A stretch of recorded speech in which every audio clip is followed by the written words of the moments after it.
¿Dónde más iré, Dios? ¿Dónde más iré? Tienes palabras de vida eterna. ¿Dónde más iré, Dios? ¿Dónde más iré?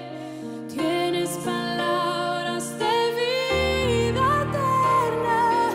¿Dónde más iré, Dios? ¿Dónde más iré? Tienes palabras de vida eterna. ¿Dónde más iré, Dios? ¿Dónde más iré? Tienes palabras de vida eterna.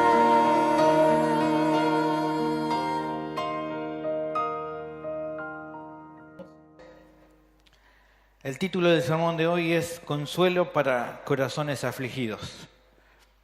2 Corintios capítulo 1, versículo 1 al 11.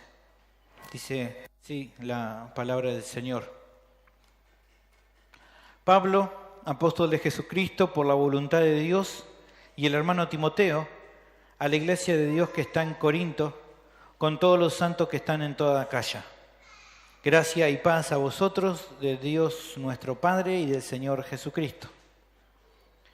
Bendito sea el Dios y Padre de nuestro Señor Jesucristo, Padre de misericordias y Dios de toda consolación, el cual nos consuela en todas nuestras tribulaciones para que podamos también nosotros consolar a los que están en cualquier tribulación, por medio de la consolación con que nosotros somos consolados por Dios. Porque de la manera que abundan en nosotros las aflicciones de Cristo, así abunda también por el mismo Cristo nuestra consolación. Pero si somos atribulados es para vuestra consolación y salvación. O si somos consolados es para vuestra consolación y salvación, la cual se opera en el sufrir las mismas aflicciones que nosotros también padecemos. Y nuestra esperanza respecto de vosotros es firme, pues sabemos que así como sois compañeros en las aflicciones, también lo sois en la consolación. Porque, hermanos, no queremos que ignoréis acerca de nuestra tribulación que nos sobrevino en Asia, pues fuimos abrumados sobremanera más allá de nuestras fuerzas, de tal modo que aún perdimos la esperanza de conservar la vida. Pero tuvimos en nosotros mismos sentencia de muerte, para que no confiásemos en nosotros mismos, sino en Dios que resucita a los muertos, el cual nos libró y nos libra, y en quien esperamos que aún nos librará de tan grande muerte. Cooperando también vosotros a favor nuestro con la oración, para que por muchas personas sean dadas gracias a favor nuestro por el don concedido a nosotros por medio de muchos. Hasta aquí la palabra del Señor hoy. Tenga abierta ahí su Biblia, como siempre les pedimos. Así puede ir siguiendo lo que vamos a ir viendo.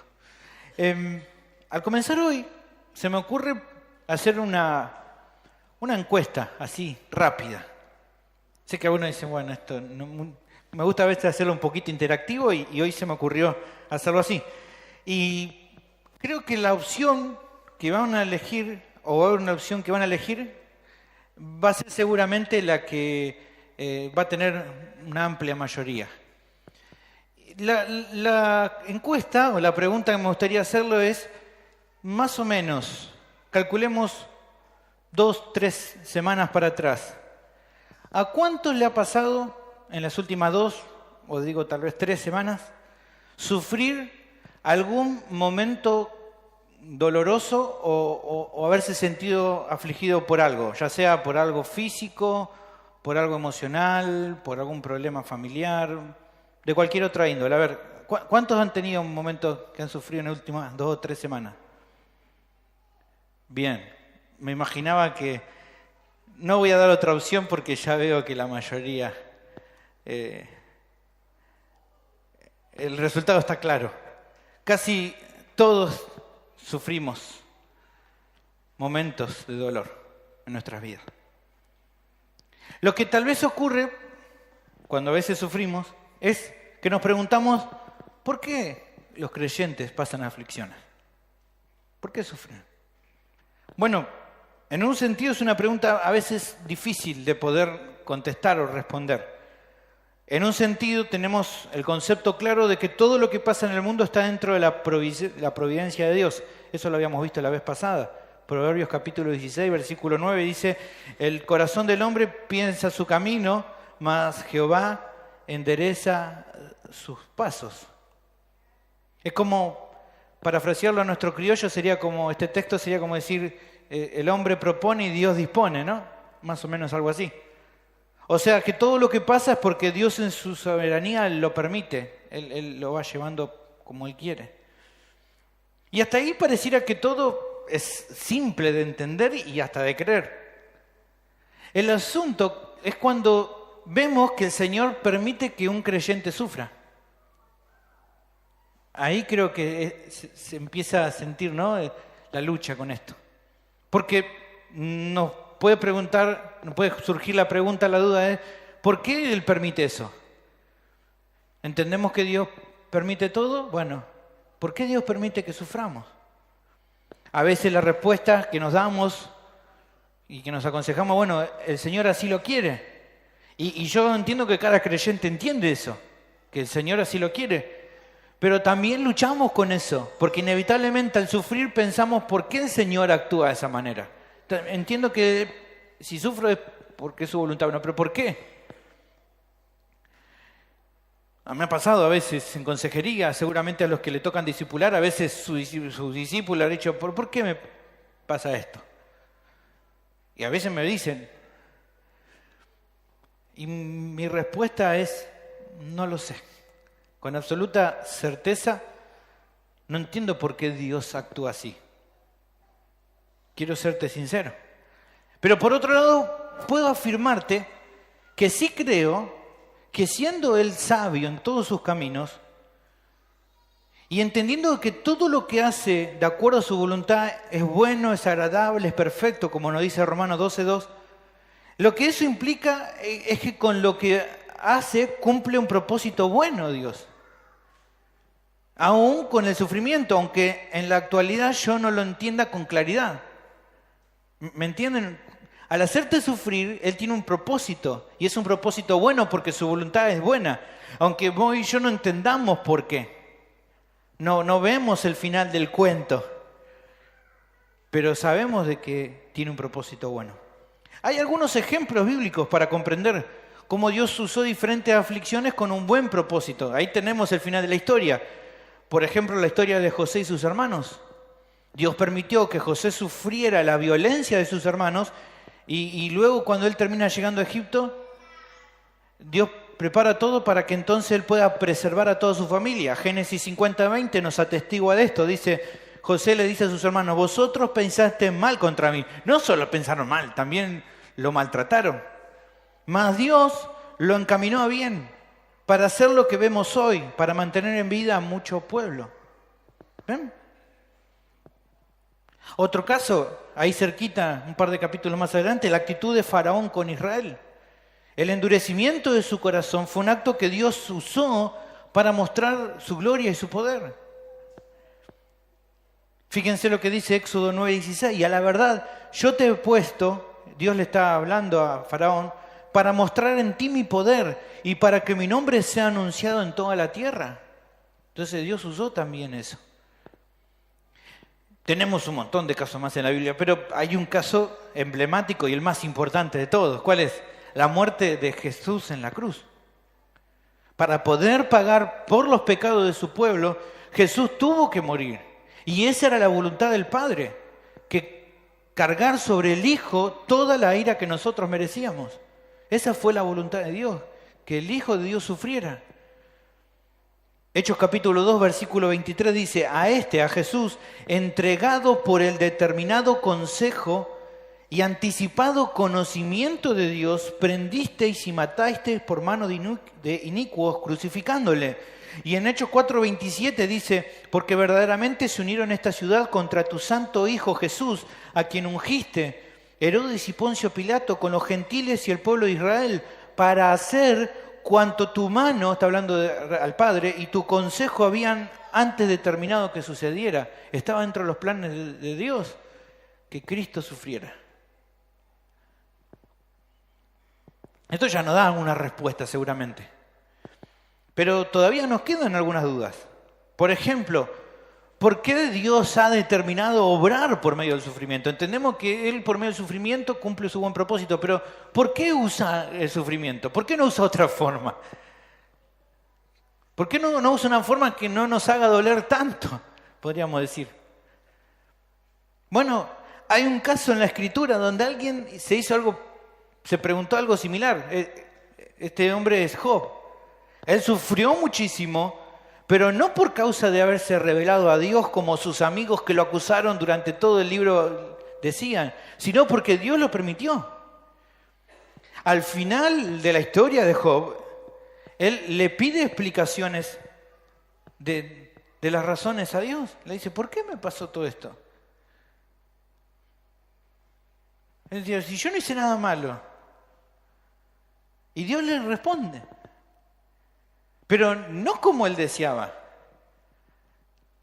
Él quería respuesta de por qué. Pero Dios no le responde como él quería. Ni tampoco nos responde como nosotros quisiéramos si estuviéramos en el lugar de Job y como a veces estamos cuando nos toca sufrir. El Señor lo que hace es mostrarle toda su grandeza y toda la gloria de su sabiduría. Eso lo podemos ver en el capítulo 38 y 39 de Job. Y a partir de ahí vemos la respuesta de Job cuando Dios le responde.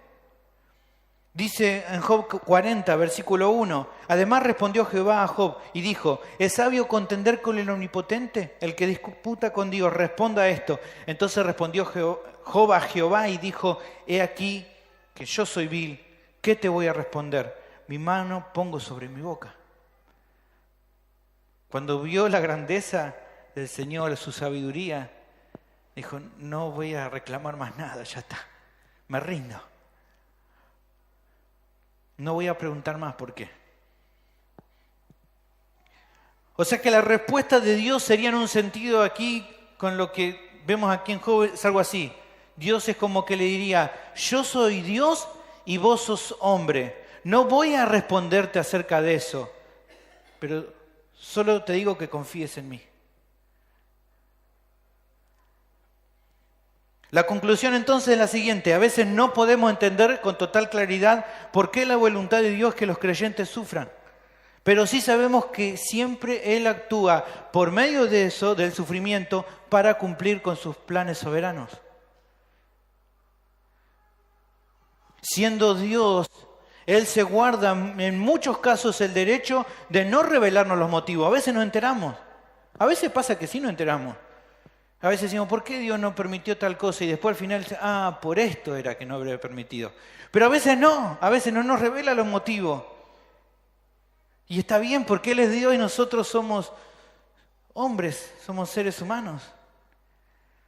Pero sí en todos los casos, Él nos anima a confiar.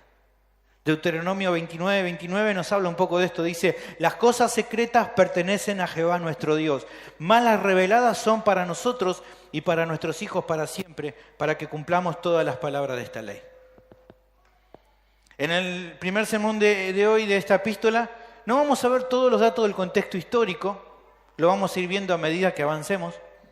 Por razones de tiempo me pareció bueno no incluir todo ahora. Después lo vamos a ir viendo, no se preocupe. Pero sí quiero explicar el propósito principal de esta epístola, para que ustedes puedan comprender la intención del apóstol al escribir esta sección del versículo 1 al 11. Si no vemos el propósito, no vamos a entender bien por qué es que escribe esto, cuál es el motivo por el cual él está escribiendo esto. El propósito de la carta, ¿cuál es? Bueno, la epístola trata fundamentalmente de una defensa del ministerio del apóstol ante el ataque de falsos apóstoles que se habían infiltrado en la iglesia de Corinto y que habían producido que muchos dudaran de él como un siervo de Dios genuino. Ese es el propósito. Prácticamente es toda una defensa del apóstol. Por eso se le dice que es una de las cartas más personales de él, porque habla mucho acerca de él, porque él tiene que defender su ministerio. No porque él se preocupara de lo que iban a pensar, sino porque si se ponía en tela de juicio su ministerio, se ponía en tela de juicio lo que él había enseñado. Y ese era el gran problema. Y él entonces va a defender su ministerio. Una de las acusaciones que había recibido de estos falsos apóstoles, estos lobos rapaces, era que justamente los corintios sabían de todos los sufrimientos de Pablo. Pablo era un hombre con un montón de problemas había tenido.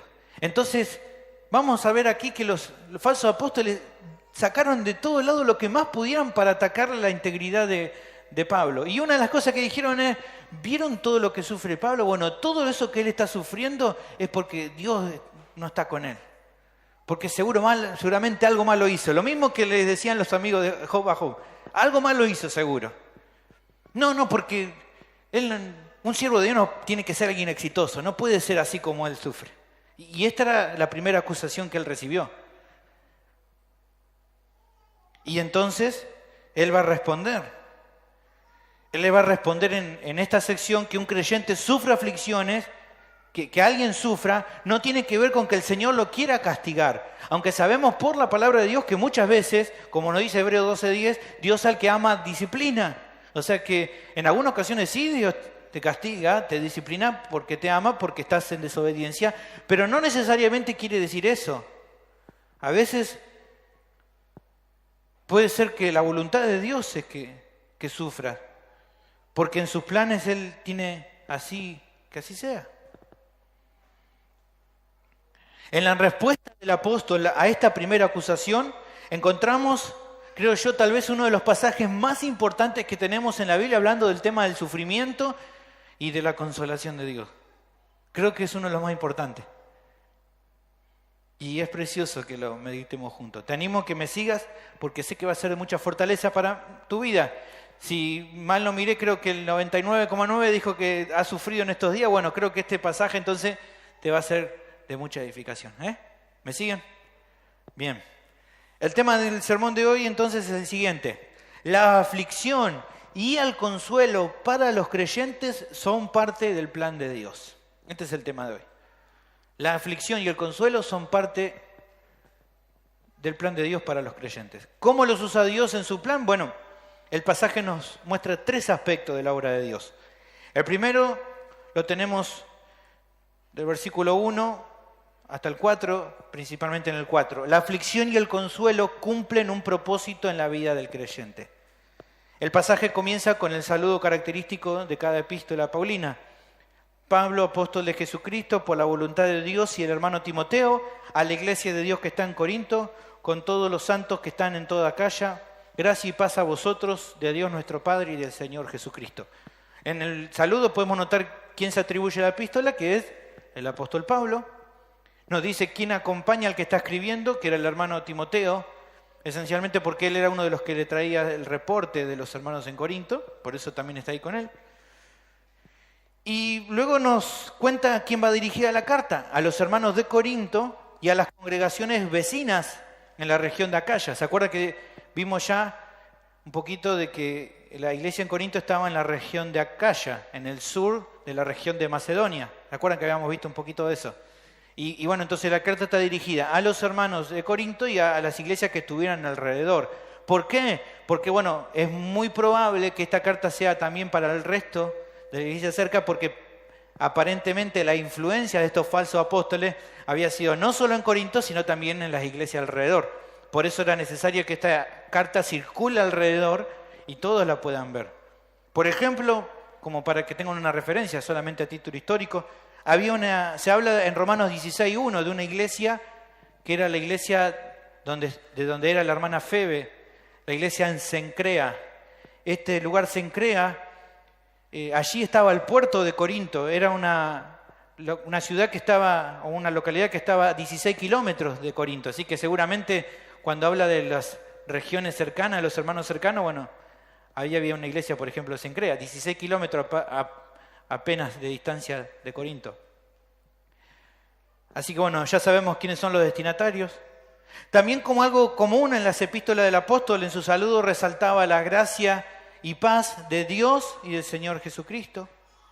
Siempre es estimulante que las personas consideren a la gracia de Dios y al resultado de la gracia, que es la paz, como dones maravillosos del cielo. Es como que Pablo remarca siempre con esto de gracia y paz.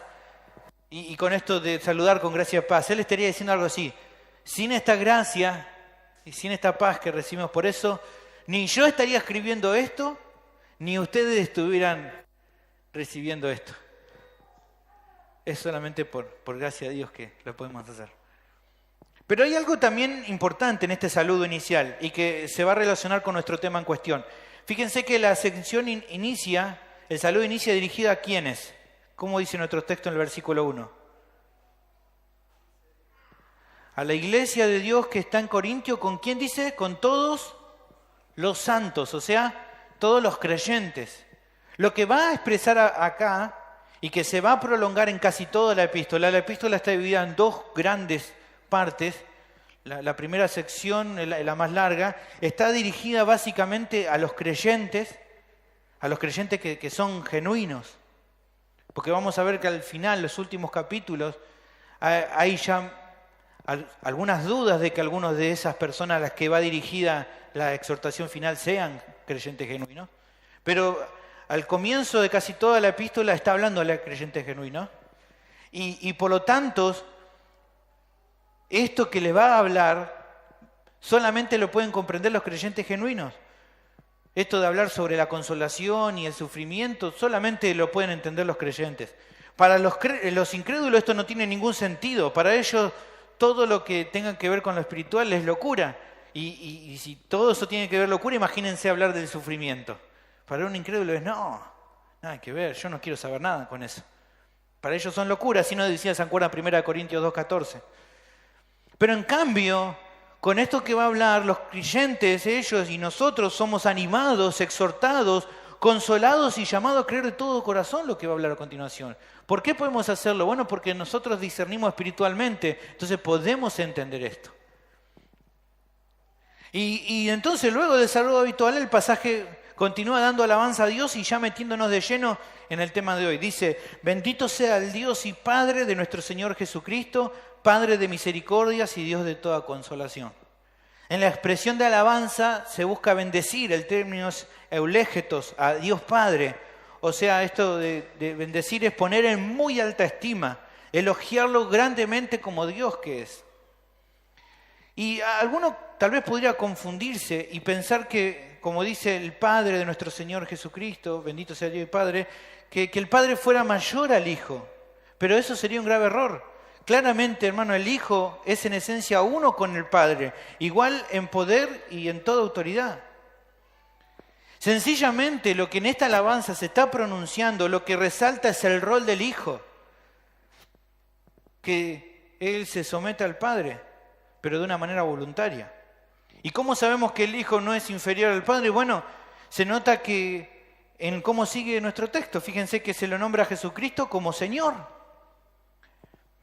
Este título Señor es el título más alto que alguien pueda tener y que solamente le cabe a Dios mismo. Entonces, claramente no está diciendo aquí que Jesús no sea Dios igual que el Padre, porque si no, no lo llamaría Señor.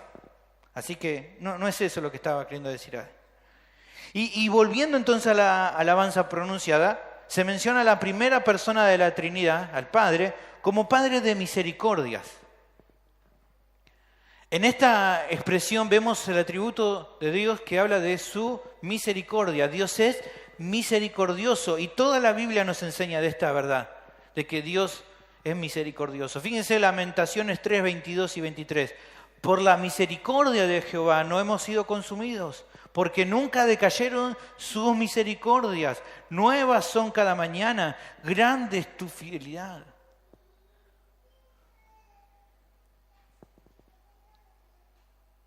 Luego, en Miqueas 7, 18 y 19 dice, ¿qué Dios como tú, que perdona la maldad y olvida el pecado del remanente de su heredad? No retuvo para siempre su enojo, porque se deleita en misericordia. Él volverá a tener misericordia de nosotros, dice ahí.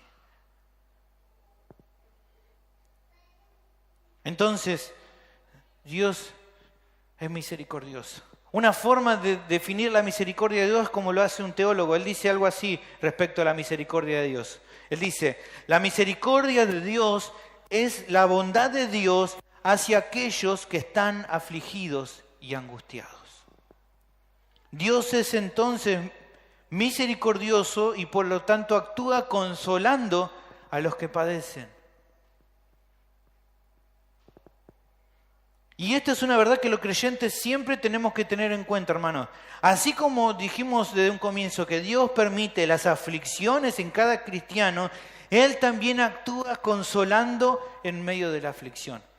Si se dan cuenta en su pasaje, es todo el tiempo hablando aflicción, consuelo, aflicción, consuelo, aflicción, consuelo. Es lo que vive todo el tiempo el creyente. Así como vive las aflicciones que son permitidas por Dios, así también ve el consuelo de Dios.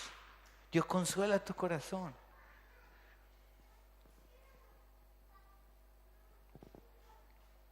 Dice 2 Tesalonicenses capítulo 2, versículos 16 y 17. Y el mismo Jesucristo, Señor nuestro y Dios nuestro Padre, el cual nos amó y nos dio consolación eterna y buena esperanza por gracia, conforte vuestros corazones y os confirme en toda buena palabra y obra. Y definitivamente estas son buenas noticias para los que sufren. Saber que Dios nos consuela. Pero a partir de ahí, y aquí está lo precioso de esta parte, es lo que sigue a continuación, versículo 4, dice, fíjense, algo muy importante a considerar.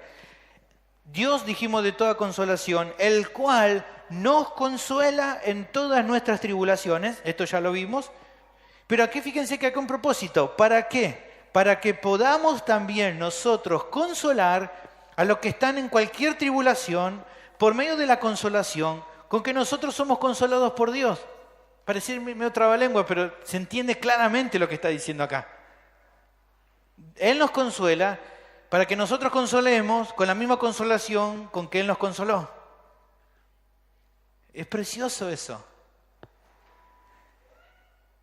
Y aquí entonces se nos revela el primer aspecto a tener en cuenta respecto al plan de Dios para el sufrimiento de los creyentes.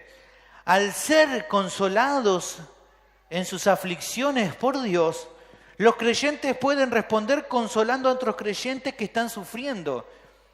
En un sentido, el propósito, la meta de Dios al hacerte sufrir y luego consolarte, es que luego con eso vos puedas ver a otro que está sufriendo y consolarlo. Es claro que, en última medida, porque lo vimos en nuestro texto, es Dios quien consuela a cada uno de sus hijos. Pero dentro de sus planes soberanos, Él define usar a otros cristianos que han pasado pruebas y han recibido la consolación de Dios para ayudar a sus hermanos en los momentos difíciles que les toca pasar. Ya hemos visto y lo hemos hablado en la escuela bíblica, Dios no necesita de nada de nosotros, pero en su gracia y bondad determina usar tu sufrimiento y tu consolación para que ahora cuando otro está sufriendo puedas consolarlo. ¿Cómo? Bueno, a veces con palabras de ánimo. ¿Alguna vez ha estado sufriendo? Sí, ya hemos visto que sí. ¿No te ha consolado la palabra de ánimo de alguien? Oh, un montón de veces. A veces orando por alguien que está sufriendo. A veces sencillamente nos consuela un abrazo de un hermano. Qué bien que nos hace eso. O a veces, hermanos, simplemente estando ahí, como decimos aquí. Estando ahí. Acompañarlos durante el tiempo de sufrimiento. A veces no hay palabras para decir cuando se sufre. Y por ahí no tengas que decir nada, solamente estar ahí con la persona, acompañarla. Y de esa manera consolamos su corazón, al saber que no está solo. Y en todo esto, hermano, encontramos la sabiduría de Dios en acción. Porque aunque hay diversas maneras en las que Dios va generando comunión entre los creyentes, definitivamente una de las maneras en las cuales más nos unimos es cuando estamos en aflicción y otros nos consuelan. La comunión entre nosotros se hace más sólida cuando estamos en la aflicción, porque nos consolamos y se muestra ese amor de los hermanos, ese amor que queda para siempre. Y Dios recibe la gloria por ello y los creyentes somos edificados mutuamente. Entonces, detrás de los sufrimientos hay un propósito glorioso de Dios, hermano. Date cuenta de esto y decir, bueno, yo pensé que, bueno, Dios me hacía sufrir y ya. No, hermano, definitivamente Dios usa eso. Si Él no te hiciera pasar por circunstancias difíciles, sería complicado que pudieras entender a lo que estás sufriendo. Pero al hacerlo, te ayuda en esa tarea y te hace más parecido a Cristo, aquel que fue misericordioso con nosotros. Cuando actúas con misericordia con los demás, consolando el corazón del que sufre, la persona que siente tu apoyo, tu consuelo, tu ánimo, está viendo a Cristo en vos.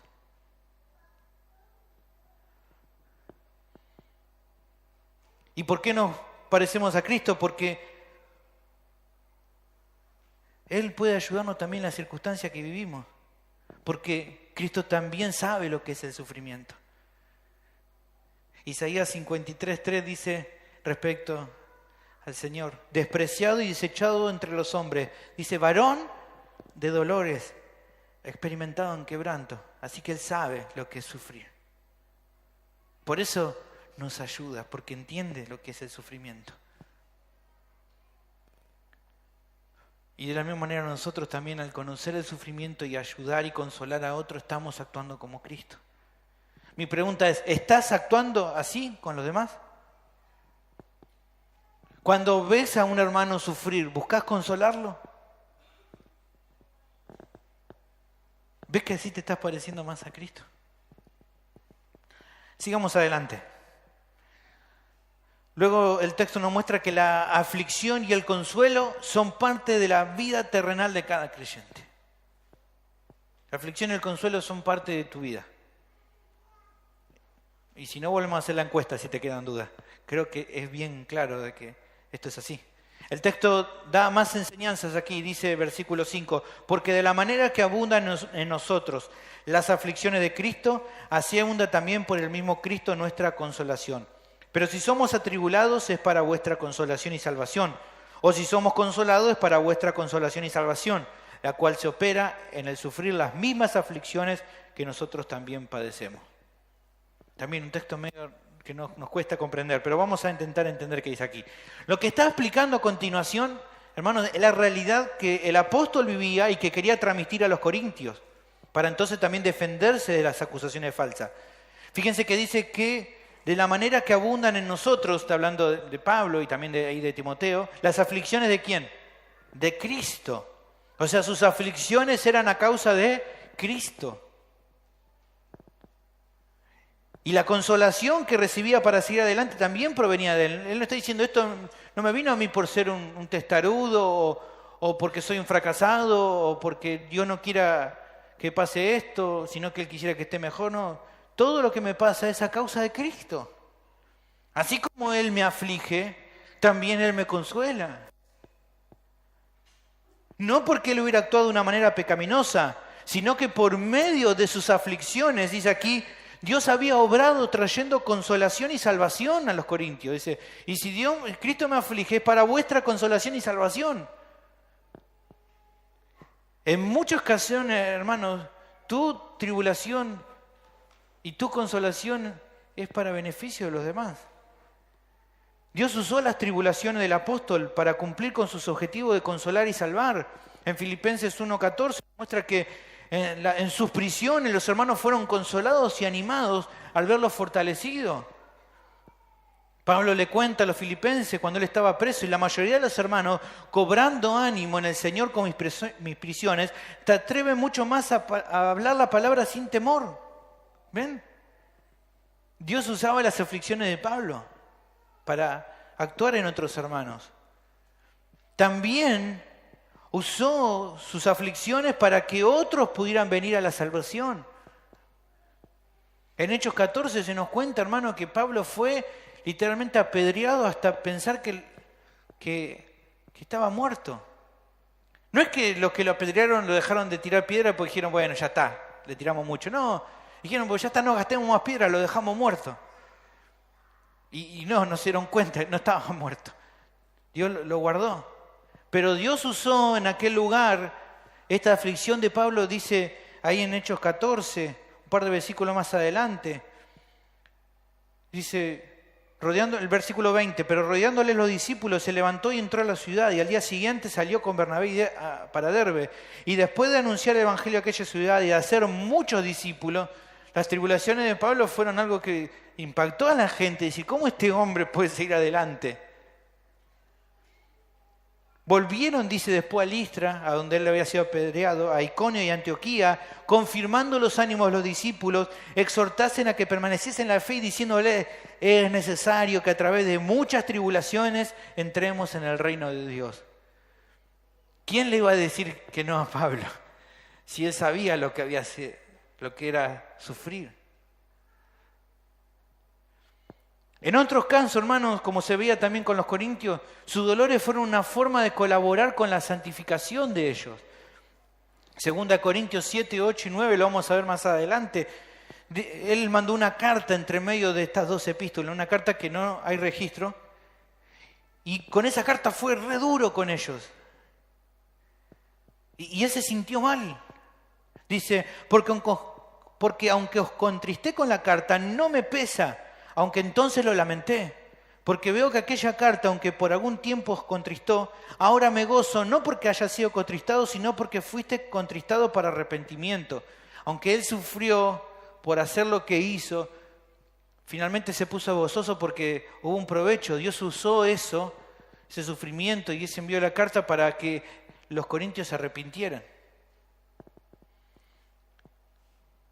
Y así como Dios usa las aflicciones en los creyentes para consolar, para fortalecer, para salvar a otros, también Dios usa las consolaciones de los demás para obrar en nosotros. Cuando vemos a un hermano que está consolado, que Dios ha fortalecido en medio de la prueba, también nos anima. Un par de versículos antes, fíjense que Pablo agradece a Dios, pero Dios que consuela a los humildes nos consoló con la venida de Tito. Y no solo con su venida, sino también con la consolación con que él había sido consolado en cuanto a vosotros, ¿ven? Uno que son consolados y que consuelan a otros y que consuelan a otros. Tito estaba mal, los corintios lo consolaron. Y ahora que él estaba mejor, va a Pablo y Pablo estaba mal y entonces es consolado por Tito, ¿ven? Es precioso eso. ¿Cuál fue lo que lo consoló? Saber que los corintios todavía lo amaban. Qué bárbaro. Fíjense que dice ahí, haciendo saber vuestro afecto, vuestro llanto, vuestra solicitud por mí, de manera que me regocijé más.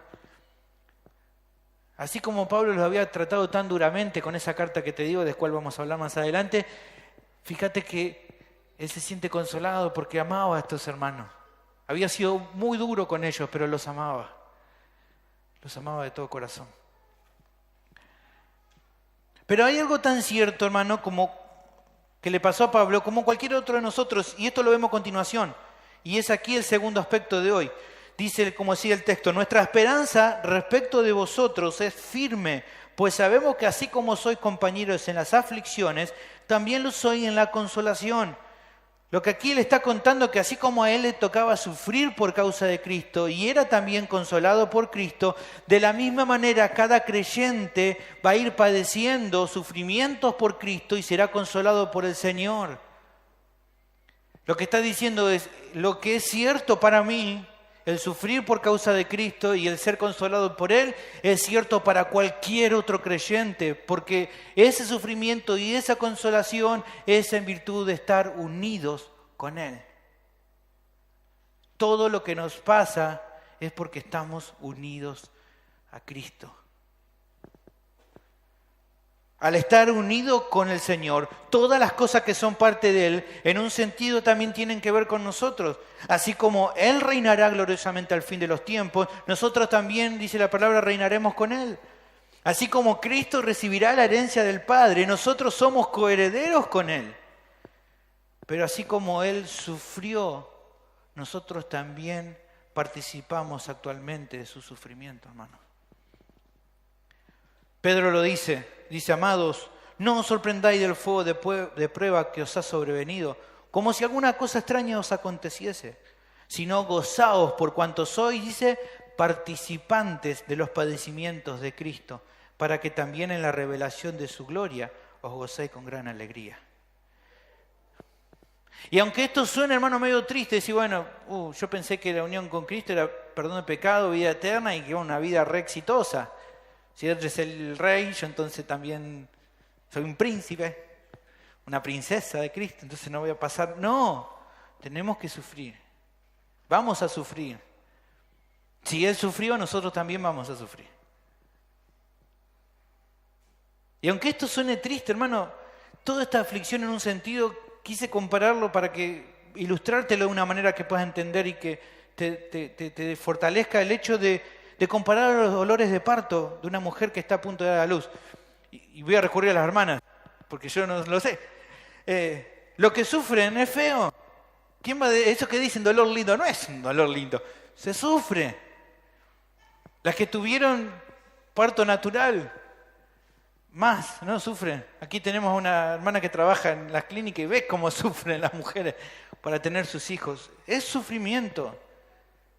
Pero el resultado final que espera le da fuerza para seguir adelante.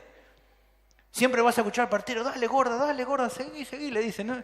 Dale, ya viene, ¿no? Y entonces la madre, no sé si lo hace porque lo está escuchando o porque, bueno, pero ahí sigue haciendo fuerza para que salga ese bebé. Ahora, es realmente cierto que así como sufren y es feo todo el dolor, cuando llega lo esperado, el dolor ya no importa. Al menos por un rato, no importa. Esa sensación que tienen las mamás cuando le ponen al bebé acá, wow, no importa más nada, ¿no? Valió la pena. Así es el sufrimiento, hermano, en la vida del creyente. Es un dolor que es real, pero solo temporal, y no es en nada comparable con la gloria venidera, hermano. En Romanos 8:18 dice, pues tengo por cierto que las aflicciones del tiempo presente no son comparables con la gloria venidera que en nosotros ha de manifestarse. Hermanos, el Señor es un ejemplo máximo, es el mayor ejemplo que tenemos respecto al sufrimiento. Él persistió con paciencia hasta el final. Dice la palabra de Dios que Él sufrió lo oprobio y lo hizo con gozo, sabiendo que así cumpliría con la voluntad del Padre, en que fuera el sacrificio perfecto por los pecados de su pueblo. Hebreos 12:2 dice, puesto los ojos en Jesús, el autor y consumador de la fe, el cual por el gozo puesto delante de Él, sufrió la cruz. Él la sufrió, hermano, pero menospreció lo oprobio y se sentó a la diestra del trono de Dios.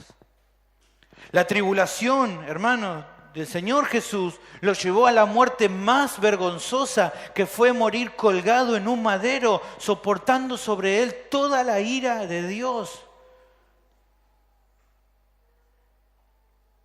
Isaías capítulo 53, versículo 5 nos dice, mas él herido fue por nuestras rebeliones, molido por nuestros pecados.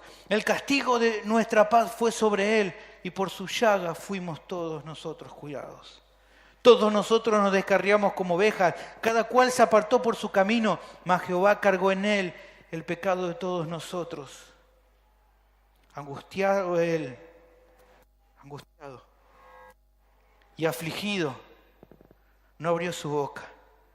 Como cordero fue llevado al matadero, y como oveja delante de sus trasquiladores enmudeció, y no abrió su boca.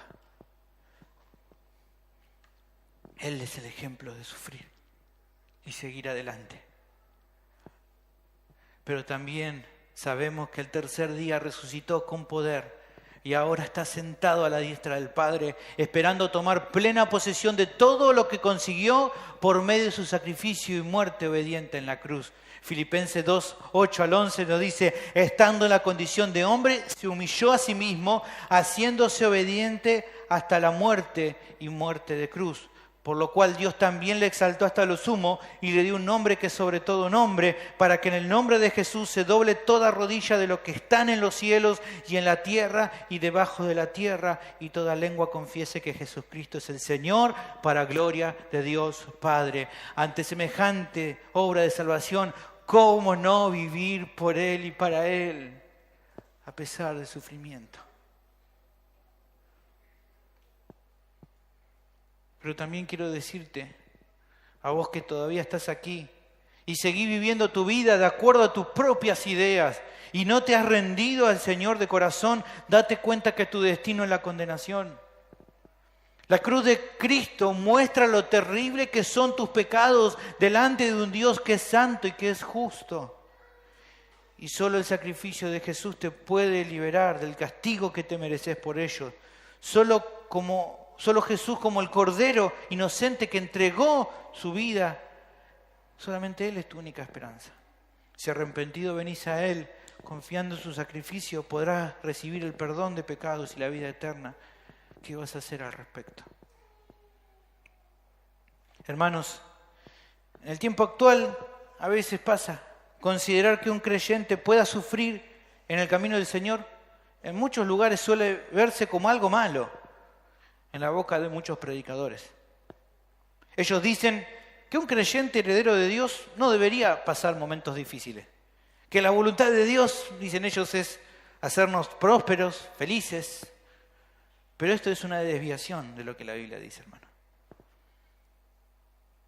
Dios no nos promete felicidad en este mundo. Sí, muchas veces somos felices, muchas veces pasamos en un momento.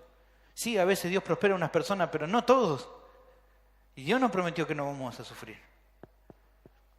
Evidentemente, hermano, las mismas situaciones que ocurrían en la época de Pablo son las que vemos ahora. La misma situación, falsos apóstoles que muestran una supuesta vida de éxito y que con eso quieren demostrar que Dios está con ellos. Y animan a que otros puedan vivir el éxito que ellos mismos dicen tener, obviamente a cambio de dinero. Lo mismo que pasaba en la época de Pablo pasa hoy. Pues son falsos. Ni son apóstoles ni son verdaderos apóstoles, ninguna cosa de otra. Y su mensaje los delata. Hermano, la prosperidad o la fama no es un indicio de que alguien sea guiado por Dios, sino entonces Pablo no sé qué sería. De hecho, el sufrimiento, hermano, no es algo que el creyente tenga que ver como tal vez, como probable, sino que es un rasgo característico de cada hijo de Dios. Según de Timoteo 2, dice, si sufrimos, también reinaremos con Él. O sea, evidentemente un creyente sufre. Vas a sufrir. Vas a padecer. Es por eso, hermano, que a pesar del dolor, podemos gozarnos en saber que cada frustración, que cada aflicción por causa de Cristo es una preciosa confirmación más de que somos suyos y que nos espera un futuro glorioso con Él. Mi pregunta, ¿estás dando gloria a Dios por eso?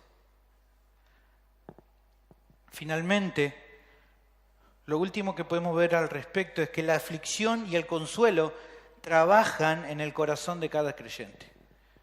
Por medio de la aflicción y el consuelo, Dios trabaja en tu vida.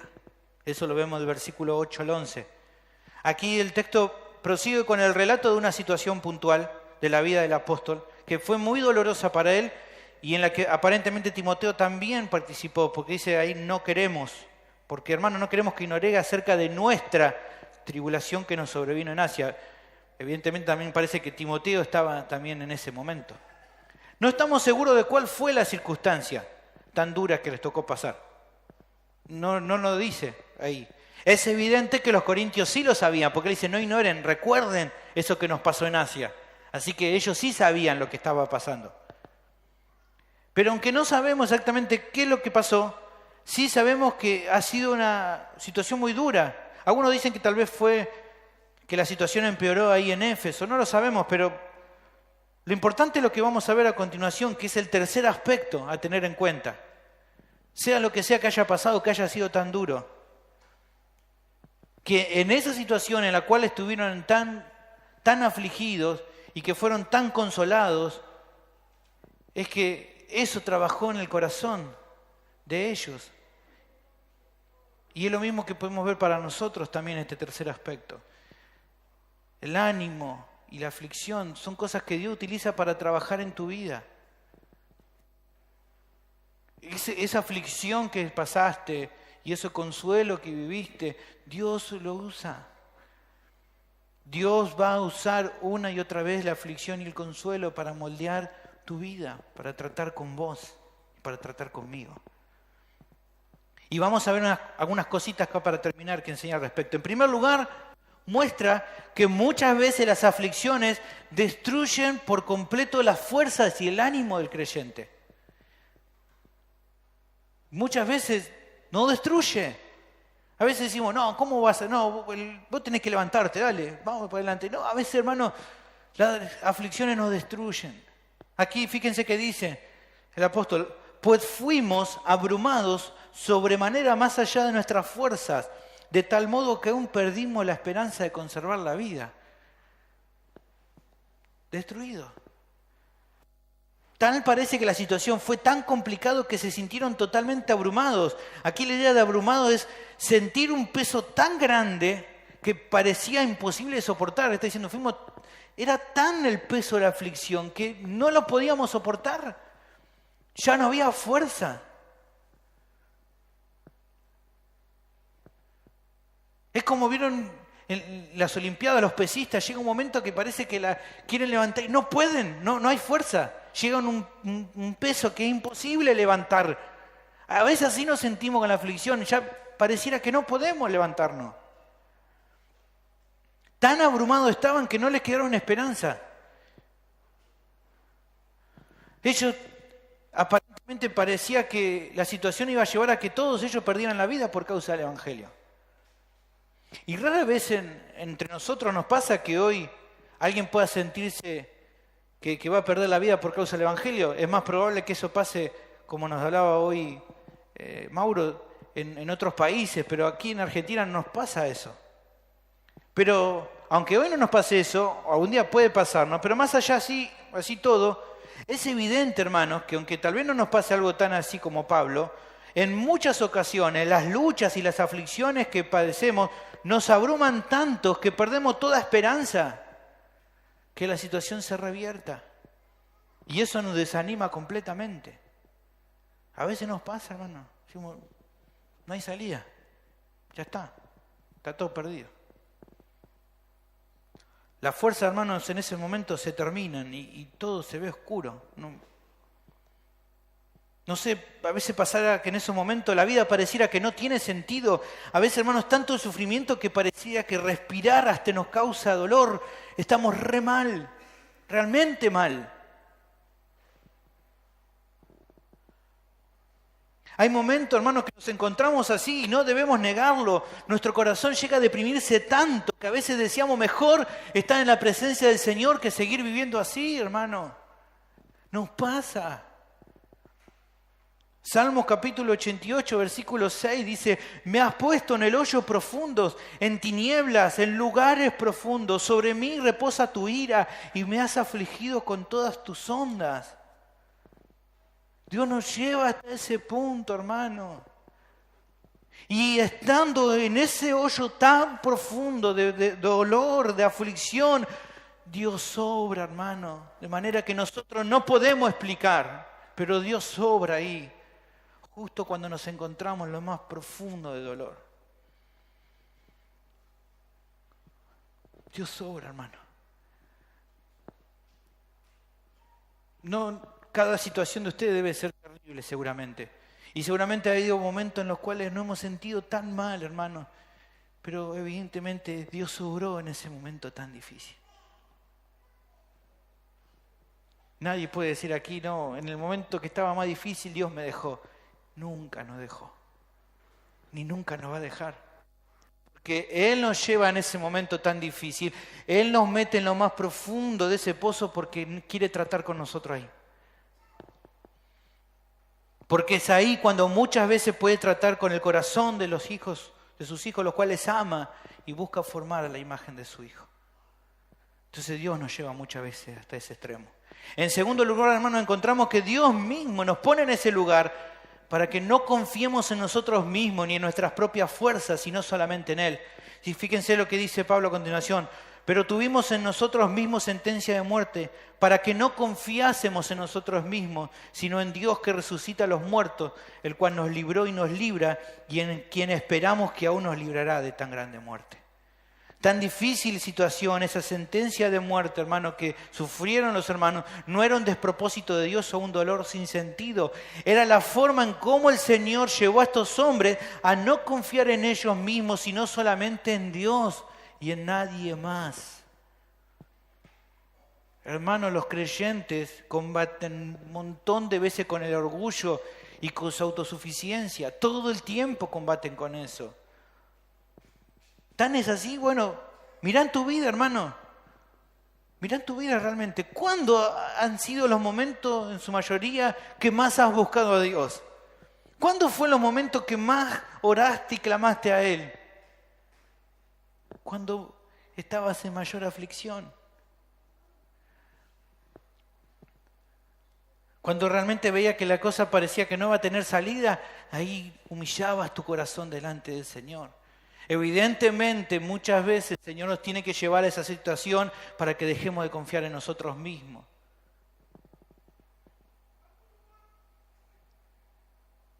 El dolor provoca que nos volvamos a Dios con toda nuestra fuerza, pero también trabaja en nuestra fe, hermanos, por medio de la cual confiamos en que Él nos librará en toda circunstancia y nos va a sostener aún más allá de la muerte.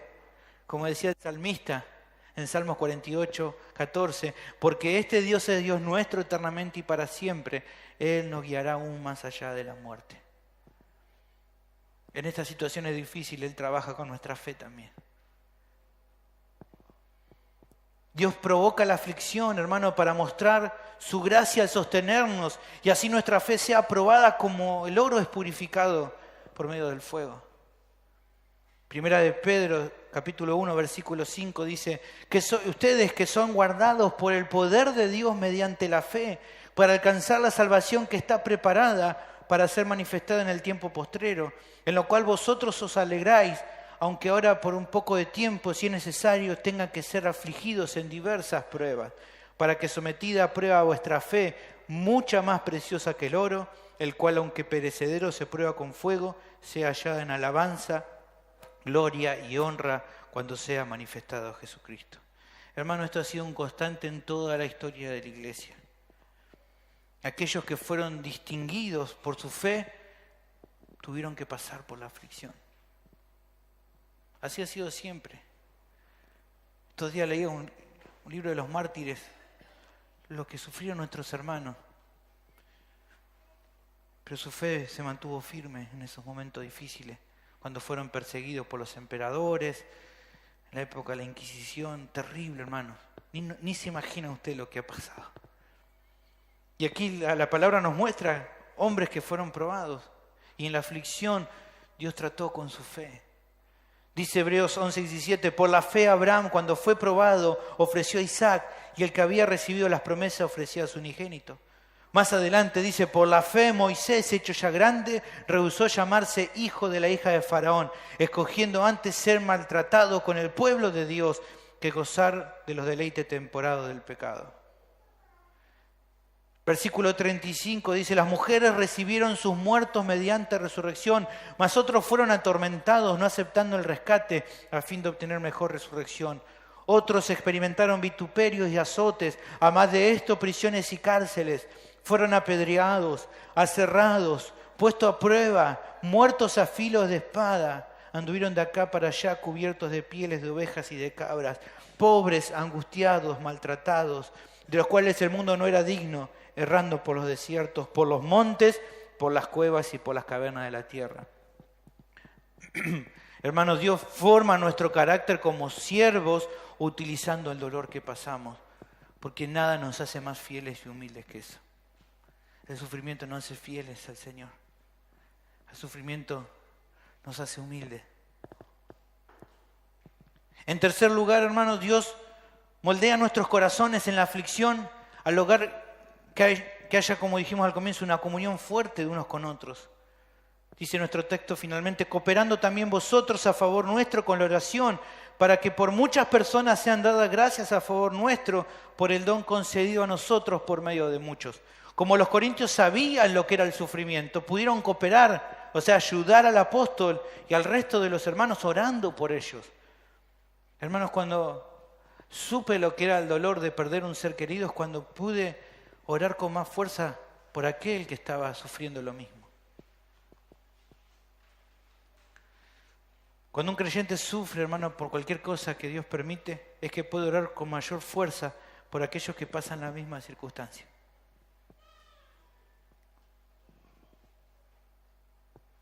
Pero también, hermanos, cuando un creyente puede experimentar el consuelo de Dios, es que puede gozarse con mayor fuerza cuando ve que otros también son consolados. Porque finalmente el uno y el otro pueden experimentar esto y dar gracias a Dios por el consuelo que Él provee. Y eso fabrica una unión sólida entre nosotros. Al ver cómo Dios te consuela a vos, recordar cómo me consola a mí, los dos podemos alabar a Dios por eso. Y eso nos une. Por todo lo expuesto, hermano, es evidente que el pasaje nos muestra que hay una gloria inmensa en el sufrir por causa de Cristo. Esperar en Él, hermano, buscar depender de Él y no en nuestra fuerza y seguir adelante a pesar de lo que nos pase, todo eso glorifica a Dios. Como cantamos hoy al Señor, trae gloria a tu nombre a través de mi aflicción. Cuando pasamos la aflicción de esta manera, damos gloria al nombre del Señor. Mi pregunta entonces, ¿estás dando gracias a Dios por los momentos difíciles que te toca pasar? ¿Le das gracias a Dios por eso? Casi todos levantaron la mano que están sufriendo o que han sufrido. Lo que hoy están sufriendo todavía eso, ¿están dando gracias a Dios por eso? O cada vez que te toca padecer, en vez de esperar y confiar en Dios, te enojas y estás de queja en queja. ¿Qué es lo que pasa? ¿Estás dispuesto a cooperar y ayudar a los que están padeciendo? ¿Estás dando gloria a Dios por medio de tus sufrimientos? ¿Le das gracias por el consuelo que te da en cada prueba? Es bueno, hermano, que con todo lo visto en el día de hoy puedas animar y exhortar a tu alma a que pueda reposar en Dios en medio de la aflicción, así como lo hacía David. En Salmo 62, del 5 al 7 dice, fíjate lo que él dice a su alma: alma mía, le habla a su alma, en Dios solamente reposa. Calma, alma, calma, porque de Él es mi esperanza. Él solamente es mi roca y mi salvación. Él es mi refugio, no resbalaré. En Dios está mi salvación y mi gloria. En Dios está mi roca fuerte y mi refugio. Padre, te damos muchas gracias